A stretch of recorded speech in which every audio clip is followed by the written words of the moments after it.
സ്ത്രീത്വത്തിന്റെയും പാതിവ്രത്യത്തിന്റെയും മഹത്വം വിളിച്ചോതുന്ന അപൂർവ ചടങ്ങുമായി എറണാകുളം എളമക്കര ക്ഷേത്രത്തിലെ ജയന്തി ആഘോഷം. താരാട്ടുപാടി ദൈവവിഗ്രഹത്തെ ഉറക്കുന്നതാണ് പ്രധാന ചടങ്ങ്. തിരുതൊട്ടിലാട്ടത്തിന് എത്തുന്ന ദമ്പതികൾക്ക് സന്താന സൗഭാഗ്യം ഉണ്ടാകുമെന്നാണ് വിശ്വാസം.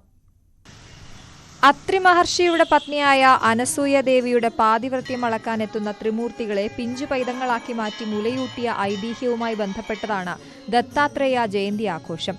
അനസൂയ ദേവിയെ താരാട്ടുപാടി ഉറക്കുന്നു എന്ന വിശ്വാസവും ഭക്തജനങ്ങൾക്കുണ്ട്. വിഗ്രഹത്തെ ശ്രീകോവിലിൽ നിന്ന് ആനപ്പന്തലിലേക്ക് ആനയിച്ച് പ്രത്യേകം തയ്യാറാക്കിയ പീഠത്തിലിരുത്തി മന്ത്രോച്ചാരണത്തോടെയുള്ള പ്രത്യേക പൂജകൾ. പിന്നീട് പീഠത്തോട് ചേർന്ന് തയ്യാറാക്കിയ തൊട്ടിലിൽ കിടത്തി വിഗ്രഹത്തെ താരാട്ടുപാടി ഉറക്കുന്നതാണ് പ്രധാന ചടങ്ങ്.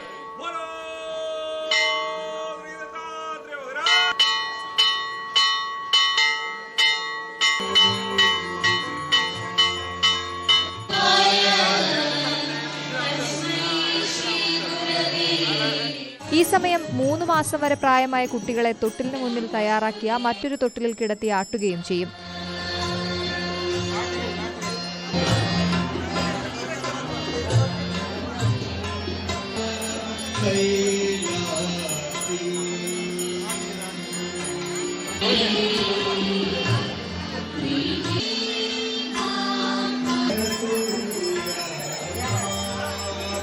താരാട്ട് കഴിയുന്നതോടെ മറ്റു പൂജകളും തീർത്ത് വിഗ്രഹത്തെ തൊട്ടിലിൽ നിന്നെടുത്ത് തിരികെ ശ്രീകോവിലേക്ക് കൊണ്ടുപോകുന്ന ചടങ്ങും പൂർത്തിയാകുമ്പോൾ ജയന്തി ആഘോഷത്തിന് സമാപനമാകും.